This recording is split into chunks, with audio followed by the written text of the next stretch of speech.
Halo teman-teman, kita berjumpa lagi di pembahasan latihan soal untuk sejarah minat di chapter kedua. Dan teman-teman sedikit mengingatkan bahwa soal yang keluar di sesi sejarah minat ini akan identik nih dengan yang ada di pembahasan. Ingat ya, tidak sama persis. Walaupun nanti akan ada beberapa soal yang sama persis, tapi kebanyakan soal nanti akan identik. Tapi teman-teman masih bisa belajar dari sini karena secara garis besar jawabannya akan sama. Seperti itu teman-teman. Dan di materi pertama kita akan belajar mengenai awal perkembangan Islam. Nah, setelah kemarin di chapter 1 kita belajar tentang bagaimana manusia purba masuk, kita akan masuk ke perkembangan Islam. Nah, mungkin di materi ini akan sedikit banyak berkaitan dengan materi PAI ya, atau pendidikan agama Islam, seperti yang diampu oleh teacher lainnya. Nah, di pertama ini, siapa yang memimpin Islam setelah Ali bin Abu Thalib? Nah, jadi di sini nanti akan berhubungan dengan Bani Umayyah teman-teman. Jadi Bani Umayyah ini setelah era Ali bin Abu Thalib itu akan mengambil dan memimpin dunia Islam setelah periodenya Khilafah Ali ya. Hal ini ditandai dengan kekuasaan Bani Umayyah di beberapa abad di dunia Islam teman-teman. Nah, untuk lebih jelasnya nanti teman-teman bisa lihat di pembahasan teks. Nah, jadi untuk jawaban pertama ini langsung ke Bani Umayyah. Teman-teman bisa andapkan sembari melihat pembahasan untuk soal nomor 6. Kita lanjut teman-teman di soal nomor 8. Nah, setelah tadi kita berbicara mengenai Bani Umayyah, nah kita membahas mengenai pasukan Mongol atau Mongolia. Kalau dengar-dengar kata Mongol langsung ya teringat tentang Genghis Khan. Nah, di sini kita lihat ada beberapa marga Khan di sini, Kublai Khan, Genghis Khan, Hulagu Khan, kemudian Timur Khan.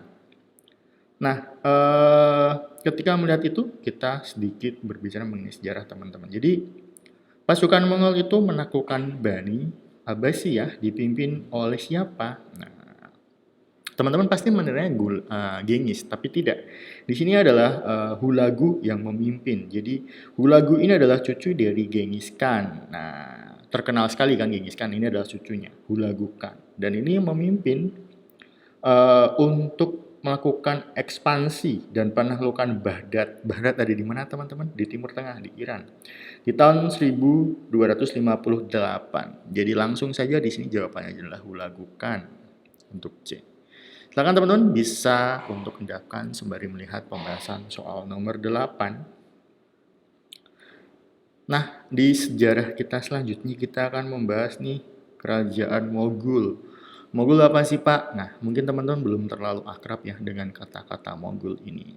Nah, ketika kita melihat arsitektur yang indah, nah, kalau dari sini mungkin teman-teman sudah akrab dengan namanya Taj Mahal. Nah, untuk membuka atau membahas ini, kita lanjut dulu ke slide selanjutnya. Teman-teman ada yang sudah pernah ke sini? Atau mungkin tahu ini apa? Nah, ini adalah Taj Mahal teman-teman. Dia dibangun menggunakan batuan marmur, kaper, granit warna putih kayak gitu. Jadi warnanya akan berubah-ubah ya. Kalau langitnya biru dia akan keputihan, kemudian kalau sore senja dia akan berwarna kekuningan atau orange. Nah, ini sudah pasti jawabannya adalah Taj Mahal. Nah, saya akan sedikit jelaskan. Jadi Taj Mahal ini adalah salah satu contoh karya seni yang dibangun oleh Kaisar Shah Jahan. Nah, orang India nih. Sebenarnya itu apa sih? Itu adalah salah satu makam, teman-teman, untuk istrinya yang telah meninggal yang bernama Mumtaz Mahal. Jadi Taj Mahal ini adalah salah satu simbol ya, cinta sejati. Nah, kalau di Indonesia punya Habibie Ainun, nah di India punya Shah Jahan dan Mumtaz Mahal, jadi bangunan Taj Mahal. Nah, teman-teman boleh diindahkan sembari melihat pembahasan soal untuk nomor 16. Nah, setelah tadi secara regional ya, nah, saya akui bahwa untuk itu memang harus membaca teman-teman. Nah, tapi nggak apa-apa, dari pembahasan ini paling nggak teman-teman bisa dapat intisarinya. Kita lanjut di kerajaan Islam di Indonesia. Nah, di soal nomor 4 ini, mengapa kerajaan Samudra Pasai mengalami kemunduran pada pemerintahan Sultan Malik Al-Zair? Nah, teman-teman, ada yang tahu nggak sih bahwa di mana letak kerajaan Samudra Pasai? Ada yang tahu, teman-teman? Oke. Teman-teman, Samudra Pasai itu terletak di Pulau Kalimantan di wilayah Aceh dan sekarang tepatnya di Kota Lok Sumawe ya.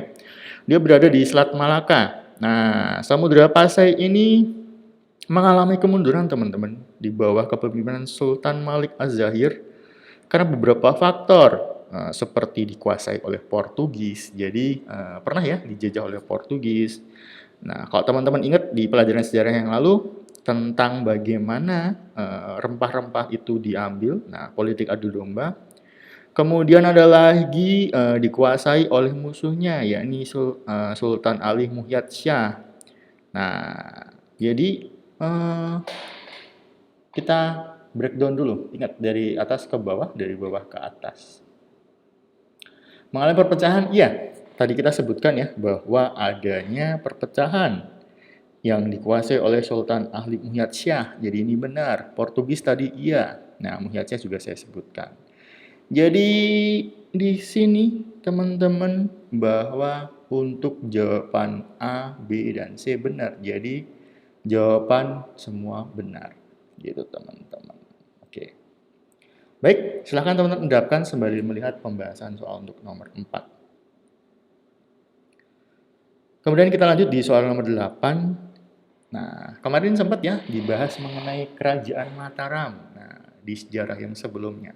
Nah, kali ini kita akan membahas lagi kerajaan Mataram, teman-teman. Siapa sih, teman-teman, yang melakukan atau yang melakukan pendirian tentang Majara Kerajaan Mataram Islam? Nah, untuk ini saya akan ceritakan sedikit, teman-teman. Jadi di awal mulanya, Panembahan Senopati, ingat Panembahan Senopati, beliau mendirikan kerajaan Islam pertama di tanah Jawa. Lokasinya ada di mana? Di sekitaran wilayah Jogja dan Surakarta di abad ke-16.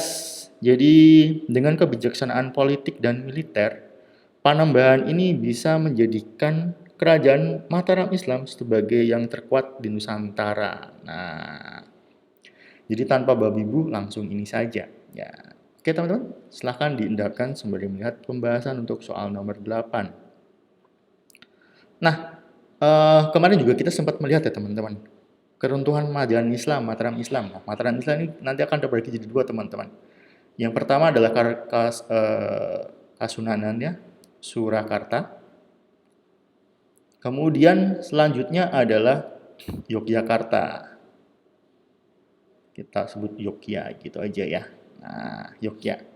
Nah, apa sih yang menyebabkan keruntuhan? Nah, teman-teman kita breakdown dulu. Kalau di sini kerajaan Banten juga pasti enggak gitu. Karena enggak mungkin ya dia cawe-cawe sampai situ. Kemudian di situ ada perebutan kekuasaan. Nah, perebutan seperti apa? Kita titik dulu. Kalau perjanjian Salatiga enggak. Karena jauh ya, Salatiga itu ada di utaranya Solo, jadi ini enggak berkaitan. Nah, Giyanti.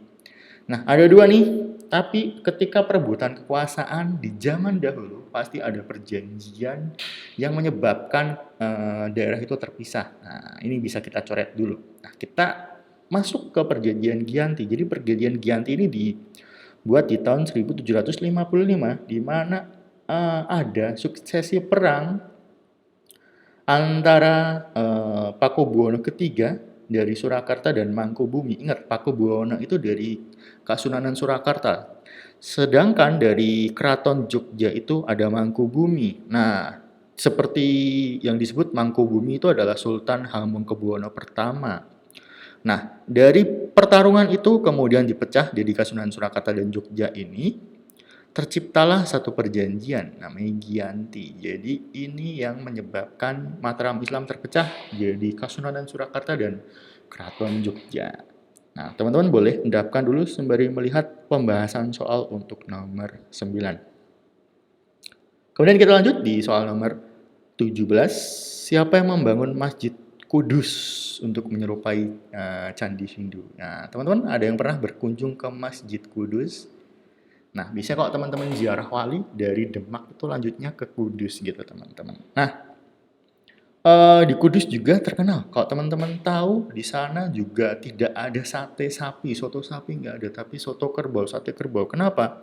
Karena zaman dahulu itu Hindu sangat erat banget di Kudus. Nah, Sunan Kudus, pasti Sunan Kudus. Nah, Sunan Kudus itu memperkenalkan Islam yang lebih lunak kayak gitu, atau mungkin dengan pendekatan budaya. Maka dari itu, masjidnya dibangun dengan beberapa arsitektur Hindu, kemudian menghormati masyarakat Hindu yang waktu itu masih bertahan dengan tidak menyembelih sapi, tapi kerbau. Nah, langsung ya, Sunan Kudus. Nah, kalau Sunan Ampel ada di daerah Ampel nih, Kalijaga. Kalau teman-teman pernah lihat Kalijaga, di mana Sunan Kalijaga teman-teman? Di mana sih lokasi Sunan Kalijaga? Ada yang tahu mungkin? Nah, Sunan Kalijaga itu terdapat banyak ya petilasannya, tapi yang paling terkenal itu di Demak. Nah, walaupun sebelahan tapi bukan. Nah, the one and only, siapa yang membangun Masjid Kudus? Pasti Sunan Kudus. Silakan teman-teman endapkan sembari melihat pembahasan untuk soal nomor 17.